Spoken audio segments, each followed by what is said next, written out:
ஆண்டவராகிய இயேசுவின் நாமத்தில் உங்களுக்கு என்னுடைய வாழ்த்துல தெரிவித்துக் கொள்கிறேன். கர்த்தருடைய உவமைகளை பற்றி தியானித்து வருகிறோம். இன்றைக்கு நாம் மத்தேயு எழுதின சுவிசேஷம் 13வது அதிகாரத்தில் உள்ள உவமைகளை தியானிக்க போகிறோம். மத்தேயு எழுதின சுவிசேஷம் 13வது அதிகாரம் முதல் 3 வசனம் இப்படி சொல்லுது. இயேசு அன்றைய தினமே வீட்டிலிருந்து புறப்பட்டு போய் கடலோரத்திலே உட்கார்ந்தார். திரளான ஜனங்கள் அவரிடத்தில் கூடி வந்தபடியால் அவர் படவில் ஏறி உட்கார்ந்தார். ஜனங்கள் எல்லாரும் கரையிலே நின்றார்கள். அவர் அநேக விசேஷங்களை உவமைகளாக அவர்களுக்கு சொன்னார். இந்த 13வது அதிகாரம் கர்த்தருடைய உவமை பிரசங்கம் என்று சொல்லி அழைக்கப்படுகிற ஒரு அதிகாரம். இந்த 13வது அதிகாரம் முழுவதுமே கர்த்தர் சொன்ன உவமைகளால் நிரம்பி இருக்கும். இந்த பிரசங்கம் ஃபுல்லாகவே அவர் உவமைகளாகவே பேசுகிறதை பார்க்கிறோம். மத்தேயு 5வது அதிகாரம், 6வது அதிகாரம், 7வது அதிகாரம், இந்த 3 அதிகாரமுமே கர்த்தருடைய மலை பிரசங்கம் என்று பார்க்கிறோம். ஒரு முழு நீள பிரசங்கத்தை அந்த 3 அதிகாரம் தொடர்ச்சியாக கொடுக்கறதை பார்க்கிறோம். அதே போல கர்த்தருடைய முழு நீள பிரசங்கமாய் இந்த காரியமும் கொடுக்கப்படுது. இது மத்தேயு 13வது அதிகாரத்தில் நம்ம பார்க்கிறோம். இந்த பிரசங்கத்தில் அவர் செய்யும்போது மார்க் எழுதின சுவிசேஷம் 4வது அதிகாரம் 33-34 வசனம், மார்க் 4:33-34, அவர்கள் கேட்டறியும் திராணிக்கு தக்கதாக அவர் இப்படிப்பட்ட அநேக உவமைகளினாலே அவர்களுக்கு வசனத்தை சொன்னார். உவமைகளினாலே அன்றி அவர்களுக்கு வேறொன்றும் சொல்லவில்லை. அதுதான் இந்த பிரசங்கத்தினுடைய விசேஷம். என்ன மட்டும்தான் சொன்னாரா? உவமைகள் மட்டும்தான் சொன்னார். அநேக விசேஷங்களை சொன்னார், அதை உவமைகளாக சொன்னார். உவமைகளை அன்றி வேற ஒன்றையும் அவர் சொல்லலை. இந்த 13வது அதிகாரத்தில் மொத்தம் 9 உவமைகளை கர்த்தர் சொல்றதை நம்ம பார்க்க முடியும். அதில் 5 உவமைகள் பொது ஜனங்களுக்கு அவர் சொன்னார். 5 சொல்லிட்டு அப்புறம் சீஷர்களோட தனித்து இருக்கும்போது மீதமுள்ள 4 உவமைகளை சொல்லுகிறார். ஆக மொத்தம் 9 உவமைகள். வேற எதை பற்றியும் பேசலை, வெறும் உவமைகள் பற்றி மட்டும் பேசுகிறார். இப்போ உவமைகளை மட்டும் சொல்லும்போது அது கொஞ்சம் வித்தியாசமாக இருக்கும். ஏன்னா இப்போ நம்ம ஒரு காரியத்தை சொல்கிறோம். அந்த காரியத்தை விளங்கி கொள்ளுகிறதற்கு உதவியாக தான் நம்ம என்ன செய்வோம், ஒரு உவமையை சொல்லி இது மாதிரி அப்படின்னு சொல்லி நம்ம விளக்க முயற்சி செய்வோம். ஸோ காரியம் எதுவுமே சொல்லாமல் வெறும் உவமை மட்டும் சொன்னால் எப்படி இருக்கும்? அது கொஞ்சம் ஸ்ட்ரேஞ்சாக இருக்கும். அது யாருக்குமே அது என்ன இது என்ன என்ன என்ன சொல்ல வராரு இப்போ அப்படின்னு சொல்லி யோசிப்பான். வெறும் ஓமை மட்டும் சொல்லிக்கிட்டே போனப்போ எப்படி இருக்கும்? வெறும் இல்லஸ்ட்ரேஷன்ஸாக சொல்லிட்டு இருந்தால் எப்படி இருக்கும்? ஸோ ஒரு ஓமையை சொல்லணும்னா ஒரு காரியத்தை சொல்லியிருக்கணும், அதுக்கு விளக்கமாக இந்த ஓமை கொடுக்கப்படும். ஆனால் இங்கே இந்த இடத்துல அவர் ஒரு பெரிய பிரசங்கம் பண்ணுறார். 9 உவமைகளை அடுத்து சொல்லிக்கிட்டே போகிறார், விதவுட் எனி எக்ஸ்பிளனேஷன். அப்படியே அவர் பாட்டுக்கு சொல்கிறார். இது சொல்ல ஆரம்பித்த உடனே இப்போ மத்தேயு 13ல் 3லிருந்து 9 வரைக்கும் உள்ள பகுதியில் முதல் உவமையை சொல்கிறார். எந்த காரியத்தையும் சொல்லாமல் நேரடியாக உவமையை சொல்லி லெட்டர் முடித்த உடனே சீஷர்களுக்கு ஒரு மாதிரி புதிராக இருக்குது. என்ன சொல்கிறார் இப்போ சொல்லிட்டு ஆண்டவர்கிட்ட கொஸ்டின் பண்ணுறாங்க. என்னன்னு கேட்குறாங்க. 10வது வசனம், 13வது அதிகாரம் 10வது வசனம், அப்பொழுது சீஷர்கள் அவரிடத்தில் வந்து, ஏன் அவர்களுடைய உவமைகளாக பேசுகிறீர் என்று கேட்டார்கள். விஷயம் எதுவுமே சொல்லாமல் ஏன் ஆண்டவர் வெறும் உவமை மட்டும் சொல்கிறீங்கன்னு சொல்லி கேட்குறாங்க. இப்போ அப்படி கேட்டதுக்கு ஆண்டவர் அவங்களுக்கு 2 காரணங்கள் சொல்கிறார். ஏன் இப்படி உவமைகளாய் சொல்கிறேன்னு 2 காரணம் சொல்கிறார். ஒன்று என்னவா, 2 விதமான ஜனங்க இருக்கிறாங்களாம். 2 விதமான ஜனங்க. ஒருத்தர் காரியங்களை அறியும்படி அருள் பெற்றவங்க. இன்னொரு சாரார் அவங்களுக்கு அந்த காரியம் அருளப்படலை. இவங்களுக்கு அருளப்பட்டிருக்கு, அவங்களுக்கு அருளப்படலை. 11லிருந்து 13 வரைக்கும், மத்தேயு 13வது அதிகாரம் 11லிருந்து 13 வரைக்கும் அவர்களுக்கு அவர் பிரதியுத்தரமாக, பரலோக ராஜ்யத்தின் ரகசியங்களை அறியும்படி உங்களுக்கு அருளப்பட்டது, அவர்களுக்கோ அருளப்படவில்லை. உடனே நமக்கு ஒரு இன்ஜஸ்டிஸ் இங்கே தெரிகிற மாதிரி இருக்கும். பாவம் இல்லை, அவங்களுக்கு மறைச்சிட்டு இவங்களுக்கு மட்டும் சொன்னாக்க இது பாரபட்ச காமிக்கிற மாதிரி இருக்கேன்னு தெரியலாம். ஆனால் ஆண்டவர் அதை ஜஸ்டிஃபை பண்ணுறார். என்னன்னு சொல்கிறார்? 12:13 உள்ளவன் எவனோ அவனுக்கு கொடுக்கப்படும் பரிபூர்ணமும் அடைவான், இல்லாதவன் எவனோ அவனிடத்திலிருந்து உள்ளதும் எடுத்துக்கொள்ளப்படும். அவர்கள் கண்டும் காணாதவர்களாயும் கேட்டும் கேளாதவர்களாயும் உணர்ந்து கொள்ளாதவர்களாயும் இருக்கிறபடியினால் நான் ஊமைகளாக அவர்களோட பேசுகிறேன். இவர்களுக்கு அருளப்பட்டிருக்கு, அவங்களுக்கு அருளப்படலை. ஏன் அருளப்படலையா? அவங்க காண்றாங்களாம், கேட்குறாங்களாம், ஆனால் என்ன செய்ய மாட்டாங்களாங்களா?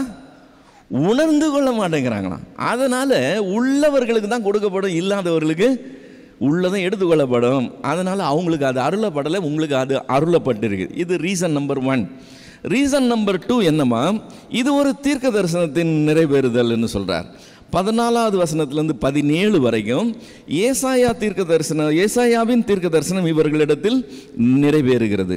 அதாவது காதார கேட்டும் உணராதிருப்பீர்கள், கண்ணார கண்டும் அறியாதிருப்பீர்கள். இந்த ஜனங்கள் கண்களால் காணாமலும் காதுகளால் கேளாமலும் இருதயத்தினால் உணர்ந்து மனந்திரும்பாமலும் நான் அவர்களை ஆரோக்கியமாக்காமலும் இருக்கும்படியாக அவர்கள் இருதயம் கொழுத்திருக்கிறது. காதால் மந்தமாய் கேட்டு தங்கள் கண்களை மூடிக்கொண்டார்கள் என்பதே. உங்கள் கண்கள் காண்கிறதுனாலும் உங்கள் காதுகள் கேட்கிறதுனாலும் அவைகள் பாக்கியமுள்ளவைகள்.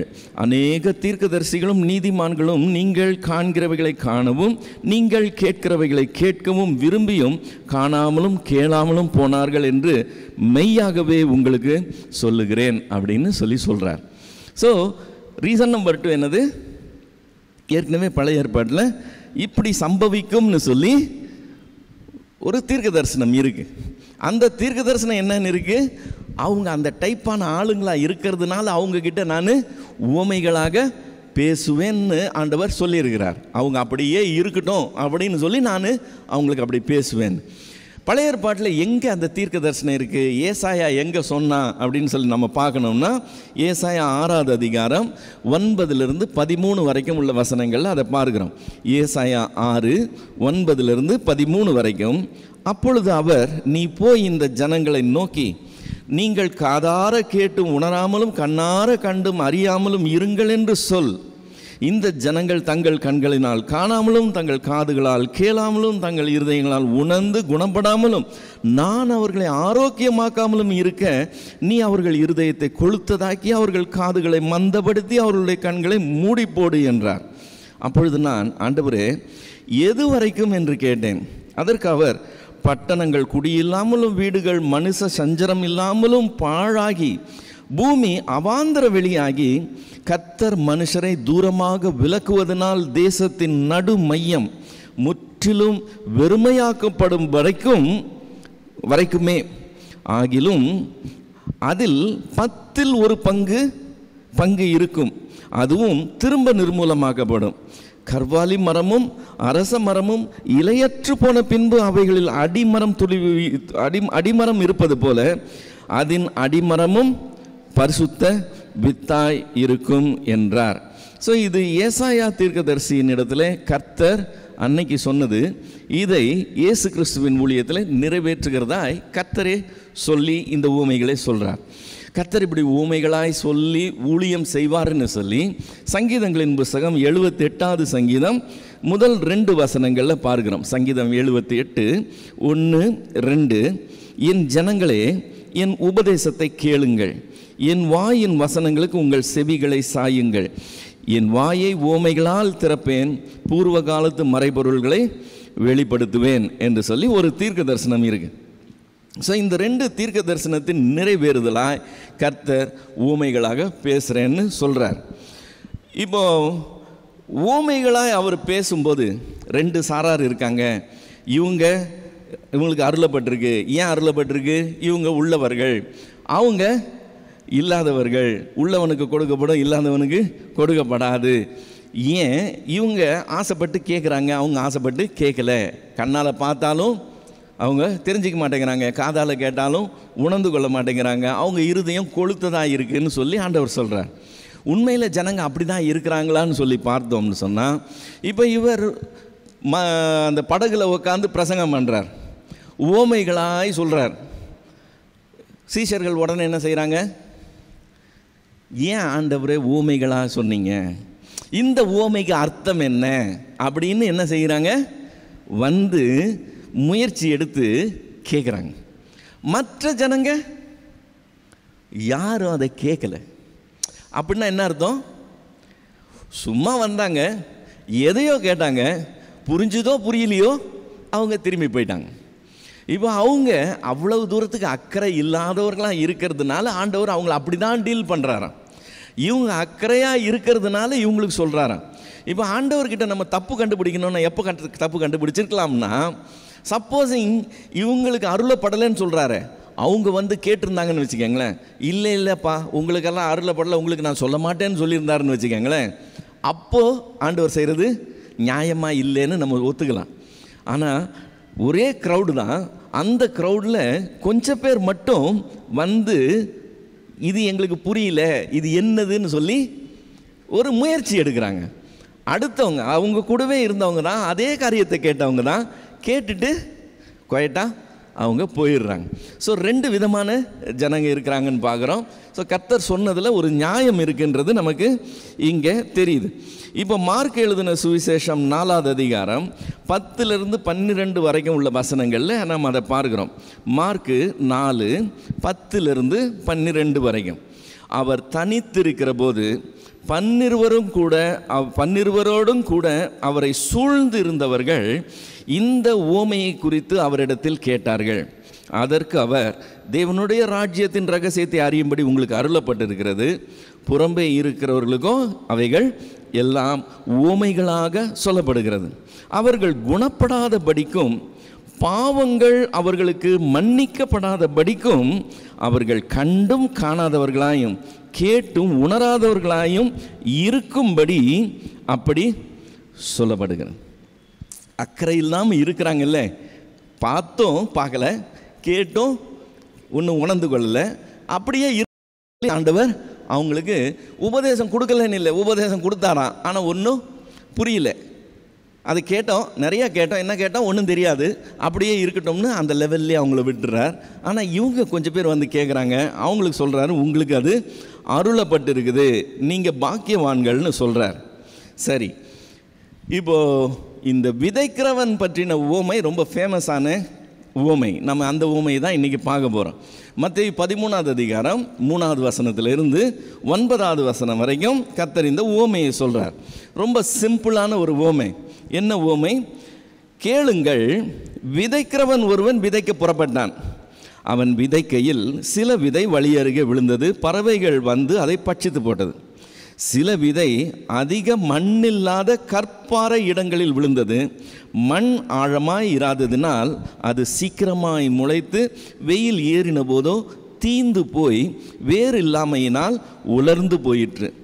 சில விதை முள்ளுள்ள இடங்களில் விழுந்தது, முள் வளர்ந்து அதை நெருக்கி போட்டது. சில விதையோ நல்ல நிலத்தில் விழுந்து சிலது 100ஆகவும் சிலது 60ஆகவும் சிலது 30ஆகவும் பலன் தந்தது. கேட்கிறதற்கு காதுள்ளவன் கேட்க கடவன் என்றார். இதுதான் உவமை. என்ன? இப்போ இந்த உவமைக்கு அர்த்தம் என்னன்னு சொல்லி டைம் எடுத்து வந்து முயற்சி செய்து கேட்குறாங்க. அர்த்தம் கேட்டோன்னே அவர் எக்ஸ்பிளனேஷன் சொல்கிறார். 13வது அதிகாரத்திலேயே 18-23 வரைக்கும் உள்ள வசனங்களில் அந்த எக்ஸ்பிளனேஷன் வருது. என்ன எக்ஸ்பிளனேஷன்? ஆகையால் விதைக்கிறவனை பற்றிய உவமையை கேளுங்கள். ஒருவன் ராஜ்யத்தின் வசனத்தை கேட்டும் உணராதிருக்கும்போது பொல்லாங்கன் வந்து அவன் இருதயத்திலே விதைக்கப்பட்டதை பறித்து கொள்ளுகிறான். அவனே வழி அருகே விதைக்கப்பட்டவன். கற்பாறைகளில் விதைக்கப்பட்டவன் வசனத்தை கேட்டு உடனே அதை சந்தோஷத்தோடு ஏற்றுக்கொள்ளுகிறவன் ஆகிலும் தனக்குள்ளே வேறில்லாதவனாய் கொஞ்ச காலம் மாத்திரம் நிலைத்திருப்பான். வசனத்தின் நிமித்தம் உபத்திரவமும் துன்பமும் உண்டான உடனே இடரல் அடைவான். முள்ளுள்ள இடங்களில் விதைக்கப்பட்டவன் வசனத்தை கேட்கிறவனாய் இருந்தும் உலக கவலையும் ஐஸ்வர்யத்தின் மயக்கமும் வசனத்தை நெருக்கி போடுகிறதுனால் அவனும் பலனற்று போவான். நல்ல நிலத்தில் விதைக்கப்பட்டவனோ வசனத்தை கேட்கிறவனும் உணர்கிறவருமாய் இருந்து 30, 100, 60, 30 பலன் தருவான் என்றார். இதுதான் அவர் கொடுக்குற எக்ஸ்பிளனேஷன். இப்போ இந்த எக்ஸ்பிளனேஷனில் விதையை அவர் என்னன்னு சொல்கிறார்? விதை என்னவா? ராஜ்யத்தின் வசனம். தேவனுடைய ராஜ்யத்தை பற்றி போதிக்கப்படுகிற வசனம் விதை. அப்படின்னு சொன்னால் அந்த விதையை விதைக்கிறவன் யார்? அந்த ஊழியத்தை செய்கிற நபர், இல்லை ஊழியக்காரர்னு சொல்லலாம். இப்போ ஊழியக்காரர் ராஜ்யத்தின் வசனத்தை கொண்டு வந்து கொடுக்குறாங்க. யாருக்கிட்ட கொடுக்குறாங்க? அதை பெற்றுக்கொள்கிறவங்க யார்? உட்கார்ந்துருக்கிற ஜனங்க, இல்லையா? ஸோ 3 பேர். ஒன்று அந்த ஊழியத்தை செய்கிறவர், இன்னொன்று கொடுக்கப்படுகிற ராஜ்யத்தின் வசனம், 3வது அவைகளை பெற்றுக்கொள்ளுகிற இந்த ஜனங்க. இந்த 3 சாராரை பற்றி பார்க்கும்போது நார்மலாக நாம் யார் மேலே கான்சன்ட்ரேஷன் வைப்போம்? நிலத்தின் மேலே கான்சன்ட்ரேஷன் வச்சுருப்போமா? விதையின் மேலே கான்சன்ட்ரேஷன் வைப்போமா? அல்லது விதைக்கிறவன் மேலே கான்சன்ட்ரேஷன் வச்சுருப்போமா? ஆண்டவர் சொன்னதை நான் மாற்றி சொல்கிறேன், அப்போ உங்களுக்கு சட்டுன்னு புரிஞ்சிடும்.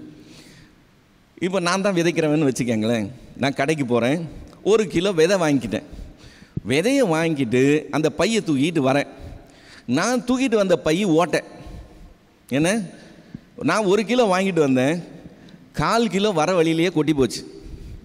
1/4 கிலோ பாறைகளில் கொட்டிருச்சு. நான் என்னுடைய விவசாயத்துக்கு என்னுடைய நிலத்துக்கு போகிறதுக்கு முன்னாடி பாறையில் 1/4 கிலோ கொட்டிருச்சு. 1/2 கிலோ காலியா? நான் வேலியை தாண்டி என்னோடய இடத்துக்கு போகிறதுக்குள்ளே வேலிக்குள்ளேயே 1/4 கிலோ கொட்டிருச்சு. மீதி 1/4 கிலோ தான் நான் விதைச்சிருக்கேன். இப்போ யார் மேலே மிஸ்டேக்? 1 கிலோ விதையை வாங்கிட்டு வந்து ஊரெல்லாம் இறச்சிக்கிட்டு வந்தால் யார் மேலே மிஸ்டேக்? விதைக்கிறவன் மேலே தான் மிஸ்டேக். விதையை எங்கே விதைக்கணுமோ எப்படி விதைக்கணுமோ பார்த்து விதைக்கணுங்கிறது தான் நம்ம எப்போவுமே சொல்கிற காரியம். நம்மளுடைய கவனம் அது மேலே தான் இருக்கும். நீ செய்யதை ஒழுங்காக செஞ்சதுன்னா ரிசல்ட் ஒழுங்காக இருக்கும்னு சொல்லிட்டு. ஆனால் ஆண்டவர் வித்தியாசமாக சொல்கிறார். விதைக்கிறவன் மேலே தப்பே சொல்லலை. அதுக்கு பதில் அவர் என்ன சொல்லுகிறார்? விதையின் மேலே தப்பு சொன்னாரா? விதைச்சதை குவாலிட்டியாக விதைக்கலை, போய் 2nd குவாலிட்டி 3rd குவாலிட்டின்னு விதையை வாங்கிட்டு வந்தால் ரிசல்ட் சரியாக இருக்காது அப்படின்னு சொல்லி விதையின் மேலே குறை சொல்லலை. விதைக்கிறவன் மேலேயும் குறை சொல்லலை, விதையின் மேலேயும் குறை சொல்லலை. எது மேலே ஆண்டவருடைய கான்சன்ட்ரேஷன் ஃபுல்லாக இருக்குது? நிலத்தின் மேலே இருக்குது. நிலம் யாருன்னு சொன்ன? அந்த விதையை பெற்றுக்கொள்கிறவர்கள், அந்த ஜனங்க. ஜனங்களில் 4 விதம் இருக்கிறாங்கன்னு அவருடைய கான்சன்ட்ரேஷன் பூரா அதில் போகுது. இப்போது ஒரு 100 வருஷத்துக்கு முன்னால் நம்முடைய கிறிஸ்தவ சமுதாயத்தில் இருந்ததை விட இன்னைக்கு அதிகமான ஊழியங்கள் இருக்குது. 100 வருஷத்துக்கு முன்னாடி இருந்ததை விட அதிகமான ஊழியர்கள் இருக்கிறாங்க. 100 வருஷத்துக்கு முன்னாடி இருந்ததை விட அதிகமான ஊழிய ஸ்தாபனங்கள் இருக்குது. அதிகமாய் ஊழியம் நடக்குது.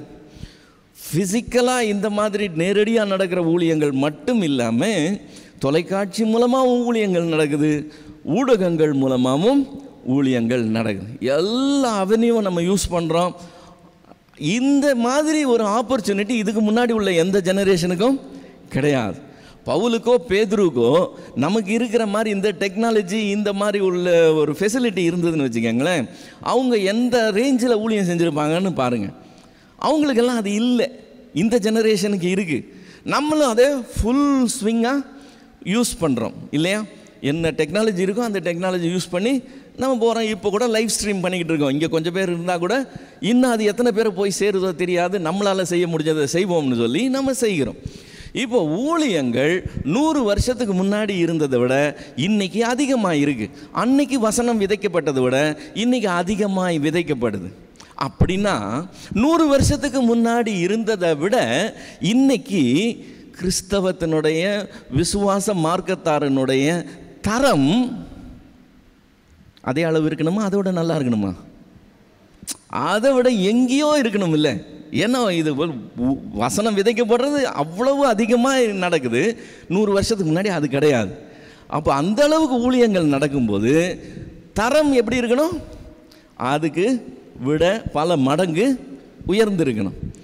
இப்போ நமக்கே தெரியும், உயர்ந்திருக்கா இறங்கி இருக்குதா? சந்தேகமே கிடையாது. வர வர வர வர வர வர கெட்டு போய்கிட்டே இருக்குது. ஆனால் விதைக்கிறது அதிகமாக இருக்குது. இது கொஞ்சம் கிரகிச்சிக்க முடியாத காரியம். அதனால் எங்கே ஃபால்ட் இருக்குது, ஏன் ரிசல்ட் வர மாட்டேங்குதுன்னு சொல்லி எல்லாருடைய மனசும் யோசிக்குது.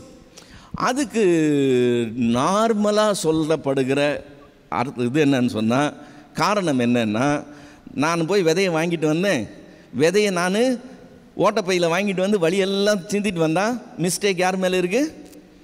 விதைக்கிற என் மேலே தான் இருக்குதுன்னு சொல்லி இன்றைக்கி ஊழியத்தில் ரிசல்ட் இல்லைங்கிறதுக்கு மொத்த பழியும் யார் மேலே தான் இருக்குது? இந்த ஊழியம் செய்கிறவங்கெல்லாம் சரியில்லைங்கிற கதையில் இருக்குது. ஒரு சிலர் என்ன சொல்கிறாங்க, அப்போ இருந்த பிரசங்கங்களுடைய குவாலிட்டி இப்போ இல்லை பிரதர், இப்போது குவான்டிட்டி இருக்குது, எண்ணிக்கை ஏராளமாக இருக்குது, ஆனால் அப்போ இருந்த குவாலிட்டி இருக்குது பாருங்கள், அது இப்போது இல்லை. பிரசங்கத்தில் தரம் குறைஞ்சி போச்சு. சும்மா என்னத்தையோ பேசுகிறேன்னு சொல்லி 1 மணி நேரத்தை எப்படியோ பேசிட்டு போகலாம்னு சொல்லி பேசுகிற மாதிரி ஆகிப்போச்சுன்னு சொல்லி குறை சொல்கிறாங்க. இன்னும் ஒரு சிலர் என்ன சொல்கிறாங்க, இந்த பிரசங்கத்தினுடைய இது இருக்குது பாருங்கள், அதாவது அந்த டேலண்ட், அந்த திறமை, பிரசங்கியார்களுடைய திறமை இருக்குது பாருங்கள்.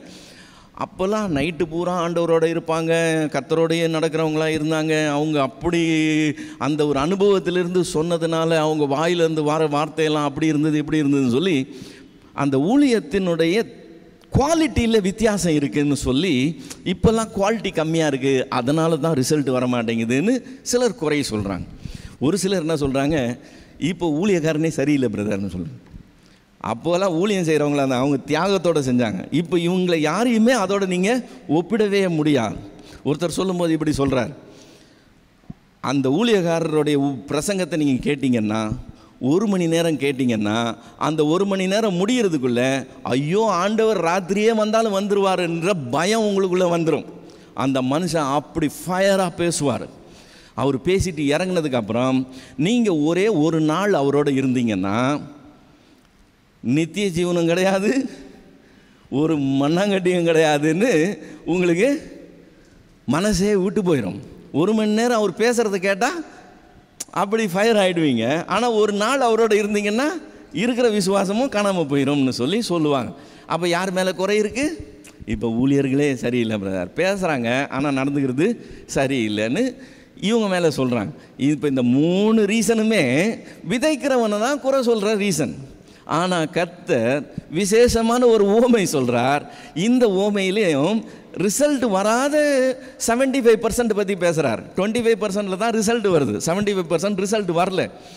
ஏன் ரிசல்ட் வரலைங்கிறதுக்கு ஊழியக்காரன் மேலே குறை சொல்லலை, வசனத்தின் மேலே குறை சொல்லலை. அதுக்கு பதிலாக வசனத்தை பெற்றுக்கொண்டவர்களிடத்தில் குறை இருக்குன்னு கர்த்தர் காண்பிக்கிறார். இப்போது நம்ம ஐடியா பண்ணி நம்ம புரிஞ்சுக்கிறத விட கர்த்தர் என்ன சொல்கிறாருன்னு கவனித்து அதை நம்ம அதனுடைய சத்தியம் என்னங்கிறத பார்த்து புரிஞ்சுக்கிட்டோம்னா நமக்கு நல்லது. அப்படி தானே? ஏன் ரிசல்ட் வரல? ரிசல்ட் வரலைங்கிறது உண்மை, அதை கர்த்தரே சொல்கிறார். 75% வரல, 25% தான் வருதுன்னு அவரே சொல்கிறாரு. அப்போ ஏன் வரலைன்னு ஆண்டவர் அதுக்கு எக்ஸ்ப்ளனேஷன் கொடுக்குறார். ஏன் வரலையா? இந்த ஓமையில் 3 சென்டென்ஸ் இருக்குது பார்த்துக்கங்க. அந்த 3 சென்டென்ஸ் முக்கியமான சென்டென்ஸ்.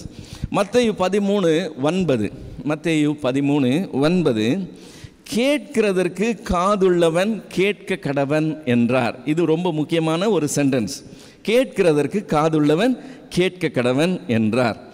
லூக்கா 18வது அதிகாரம் 18வது வசனம். லூக்கா 18:18, ஆதலால் நீங்கள் கேட்கிற விதத்தை குறித்து கவனியுங்கள்னு சொல்றார்.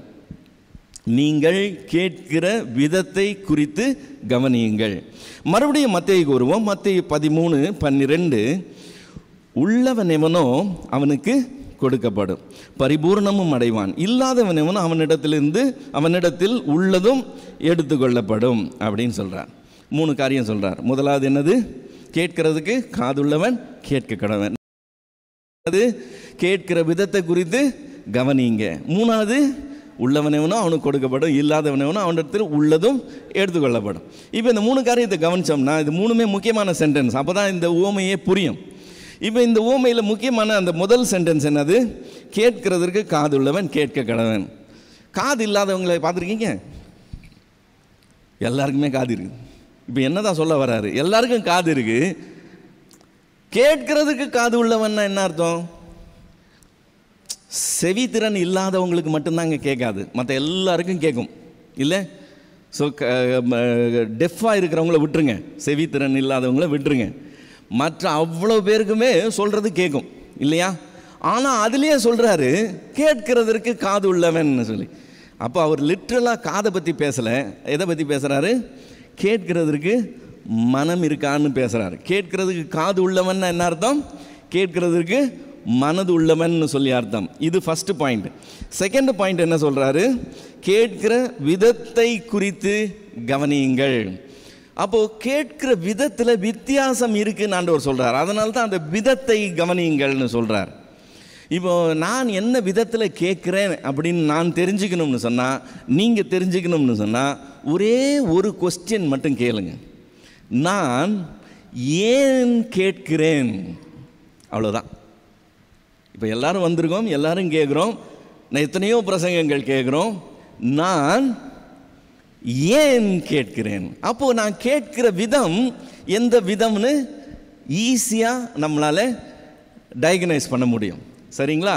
ஸோ முதல் காரியம், காதுள்ளவன் கேட்க கடவன்னா கேட்கிறதுக்கு மனதுள்ளவன் கேட்க கடவன். 2வது காரியம், கேட்கிற விதத்தை கவனிக்கணும்னு சொன்னால் நான் ஏன் கேட்கிறேன்னு தெரிஞ்சால் கேட்கிற விதம் தெரிஞ்சிடும். 3வது தான் ரொம்ப முக்கியமானது, உள்ளவன் எவனோ அவனுக்கு கொடுக்கப்படும். என்ன உள்ளவன்? கேட்கிறதுக்கு என்ன இருக்கணும்னு சொன்னார்? மனது இருக்கணும்னு சொன்னார். அந்த உள்ளவன் இருக்கிறான் பாருங்க, கேட்கறதுக்கு மனது உள்ளவன், அவனுக்கு என்ன செய்யப்படுமா? எக்ஸ்ட்ராவா இன்னும் போதனைகள் கொடுக்கப்படும். கேட்கறதுக்கு மனது இல்லாது இருக்கிறான் பாருங்க, அவனுக்கு எனக்கு தெரியும் இதுதானேன்னு சொல்லி நினச்சிக்கிட்டு இருக்கான் பார்த்தீங்களா, அவன்கிட்ட இருக்கிறதையும் அவர் என்ன பண்ணிடுவாரா? எடுத்துருவாரா? ஆண்டவர் அப்படி செய்கிற தேவன் அவரே சொல்கிறார். ஸோ இந்த 3 சென்டென்ஸ் ரொம்ப முக்கியமான சென்டென்ஸ். இப்போ இந்த ஓமைக்கு வந்தோம்னா இந்த ஓமையில் 4 கேட்டகரி காமிக்கிறார். ஒரு கேட்டகரி வழி அருகே விதைக்கப்பட்டவங்கன்னு சொல்கிறார். இப்போ வழி அருகே விதைக்கப்பட்டவங்க வசனத்தை கேட்டாங்களா? கேட்டாங்க. ஆனால் என்ன பண்ணல? அவங்க அதை உணர்ந்து கொள்ளலை.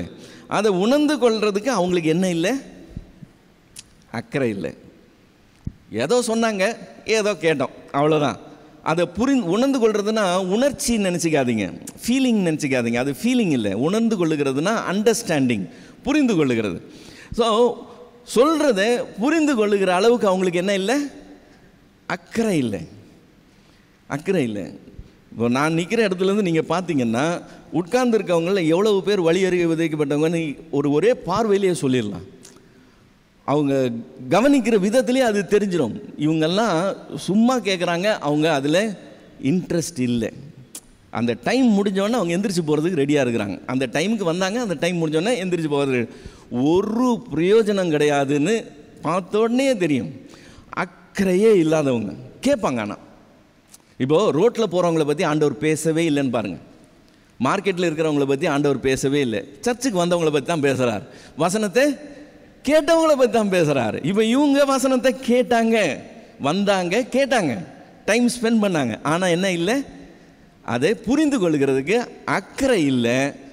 அது ஒரு குரூப். அது 2வது என்னது? பாறையில் மண் அதிகமாக இல்லை, அது கல்லான பகுதி, மண் அதிகம் இல்லை. கேட்டாங்க, கேட்ட உடனேயே அது வேர் கொண்டுச்சு, வளர்ந்துச்சு. ஆனால் அது நிமித்தம் உபத்திரம் வந்தவுடனே, அது நிமித்தம் அவங்களுக்கு பிரச்சனைகள் வந்த உடனே அவங்க என்னாச்சு? தீந்து போச்சு. வெயில் ஏறின உடனே, உஷ்ணம் வந்த உடனே, அதான் வேர் கொள்ளலை, மணல் இல்லைல்ல, அதனால் அது தீஞ்சு போச்சுன்னு சொல்லியிருக்கு. இப்போ மூணாவது முள்ளுள்ள இடங்களில் உள்ளவங்களும் வசனத்தை கேட்டாங்க. வசனத்தை கேட்டு வசனம் வேர் கொண்டது, வசனம் வளர்ந்தது. ப்ராப்ளம் என்னென்னா கூடவே நிறையா காரியங்களும் வளர்ந்தது. அந்த முள் வசனத்தோட வேகமாக வளர்ந்தது. என்ன பண்ணுச்சு? வசனம் வளராதபடிக்கு வசனத்தை நெருக்கி போட்டுருது. நல்ல நிலத்தில் அவங்களும் வசனத்தை கேட்டாங்க. அங்கே முள் இல்லை, போதுமான அளவு மண் இருந்தது. அங்கே வசனம் என்னாச்சு? வேர் கொண்டது, வளர்ந்தது. அதை டிஸ்டர்ப் பண்ணுறதுக்கு எதுவும் இல்லை. அதனால் அதுக்கு நாளடைவில் 30, 60, 100ன்னு பலன் கொடுக்கறதா இருந்தது. ஸோ இந்த 4 வெரைட்டி இருக்குது. ஆண்டவர் சொல்லும்போது சொல்கிறாரு, நீங்கள் கேட்கிற விதத்தை குறித்து கவனிங்க. உள்ளவனவனும் அவனுக்கு கொடுக்கப்படும், இல்லாதவனவனும் அவனிடத்திலிருந்து உள்ளதும் எடுத்துக்கொள்ளப்படும்னு சொல்கிறார். இப்போ இந்த ஏன் கேட்கிறோம்ன்ற கேள்வி கேட்க சொன்னேன்ல, கேட்கிற விதத்தை நான் கவனிக்கணும்னா, நம்ம நினச்சிக்கிறோம் எல்லாருமே இன்ட்ரெஸ்டாக தான் வந்தாங்க, எல்லோரும் இன்ட்ரெஸ்டாக தான் கேட்டாங்க. இன்ட்ரெஸ்டாக கேட்குறதுல கூட வெரைட்டி இருக்குதுன்னு வசனம் சொல்லுது. நம்ம ஊழியக்காரர் மேலே குறை சொல்கிறோம்ல, இவர் பேசினா பாட்டு பாடுறது மாதிரி இருக்குது, இவர் பேசினா இது மாதிரி இருக்குது, அது மாதிரி இருக்குதுன்னு சொல்லி ஏதோ ஒன்று நம்ம வகை பிரிச்சுட்டு போயிடுறோம்ல. பைபிளில் ஆக்சுவலாக டிஃப்ரெண்ட்டாக இருக்குது. என்ன தான் பெஸ்ட்டு ஸ்பீக்கர் பேசினாலும், என்ன தான் பெஸ்ட்டு ஊழியக்காரர் சத்தியத்தை எடுத்து சொன்னாலும், நாம் கேட்கிற விதத்தை பொறுத்து தான் ரிசல்ட் இருக்குதுன்னு வசனம் சொல்லுது. ஒரு எக்ஸாம்பிள் சொல்லணும்னா, பழைய ஏற்பாட்டில் ஒரு பெரிய தீர்க்கதரிசியை ஒரு எக்ஸாம்பிள் சொல்லலாம். புதிய ஏற்பாட்டில் இருக்கிறதுல பெஸ்ட்டு பிரசங்கி யாருன்னா, இயேசு கிறிஸ்துவுக்கு அடுத்தது அப்போஸ்தலனாகிய பவுல். ஸோ இந்த எக்ஸாம்பிள் ஒன்று சொல்லுவோம், அந்த எக்ஸாம்பிள் ஒன்று சொல்லுவோம். எசேக்கியேல் தீர்க்கதரிசன புஸ்தகம் 33வது அதிகாரம், எசேக்கியேல் 33, 30லிருந்து 33 வரைக்கும் ஒரு பகுதி இருக்குது. இப்போ இதை கவனித்தோம்னா, எசேக்கியேல் 33, 30லிருந்து 33 வரைக்கும். மேலும் மனுபுத்திரரே, உன் ஜனத்தின் புத்திரர் சுவர் ஓரங்களிலும் வீட்டு வாசல்களிலும் உன்னை குறித்து பேசி, கர்த்தரிடத்திலிருந்து புறப்பட்டு வருகிற வார்த்தை என்னவென்று கேட்போம் வாருங்கள் என்று ஒருவரோடு ஒருவரும் சகோதரனுடைய சகோதரனும் சொல்லி, ஜனங்கள் கூடி வருகிற வழக்கத்தின்படி உன்னிடத்தில் வந்து உனக்கு முன்பாக என் ஜனங்கள் போல உட்கார்ந்து உன் வார்த்தைகளை கேட்கிறார்கள். எவ்வளவு நல்லா இருக்கு பார்த்தீங்களா? என்ன செய்கிறாங்களா? ஒருத்தருக்குள்ள ஒருத்தர் அங்கே பேசிக்கிறாங்களாம். வீட்டு வாசல்களிலும் தெரு ஓரங்களிலும் ஒருத்தரோட ஒருத்தரும் சகோதரனோட சகோதரனும் என்ன சொல்கிறாங்களாம்? வா, நம்ம போய் கர்த்தருடைய வார்த்தையை கேட்கலாம் அப்படின்னு சொல்லி ஒருத்தர் இன்னொருத்தரை கன்வின்ஸ் பண்ணி கூட்டிகிட்டு வராங்களாம். நம்ம கூட சொல்லுவோம்ல, நீங்கள் தனியாக வரது போல் இன்னொரு ஆளை கூட்டிகிட்டு வாங்கன்னு சொல்லி. அப்படி சொல்ல வேண்டிய அவசியமே இல்லை. அவங்களே இன்ட்ரெஸ்டாக ஃபேமிலியும் கூட்டிகிட்டு வராங்களாம், ஃப்ரெண்ட்ஸையும் கூட்டிகிட்டு வராங்களாம். கூட்டிகிட்டு வந்து ஆவலோடு உட்காந்துருக்குறாங்க. ஆண்டவர் சொல்கிறார், என் வார்த்தையை கேட்குறதுக்காக உன் முன்னாடி உட்காந்துருப்பாங்க. அடுத்தது வார்த்தை ஆனாலும் ஆரம்பிக்குது. அங்கே தான் ப்ராப்ளம். இதெல்லாம் அது வரைக்கும் ஓகே இல்லை. அடுத்தது என்ன சொல்லுது? ஆனாலும் அவர்கள் அவைகளின்படி செய்கிறதில்லை. அவர்கள் தங்கள் வாயினால் இன்பமாய் பேசுகிறார்கள், அவர்கள் இருதயமோ பொருளாசையை பின்பற்றுகிறது. இதோ நீ இனிய குரலும் கீத வாத்தியம் வாசிப்பதில் சாமர்த்தியம் உடையவன் பாடும் இன்பமான பாட்டுக்கும் சமானமாயிருக்கிறாய். அவர்கள் உன் வார்த்தைகளை கேட்கிறார்கள், ஆனாலும் அவைகளின்படி செய்யாமற் போகிறார்கள். ஆசையாக வந்தாங்க, கர்த்தருடைய வார்த்தை என்னன்னு தெரிஞ்சுக்கணும்னு வந்தாங்க. ஒருத்தர் இன்னொரு ஆளை கூட்டிகிட்டு வேற வராங்க. ஃபுல்லாக உட்காந்துட்டாங்க. இவன் கஷ்டப்பட்டு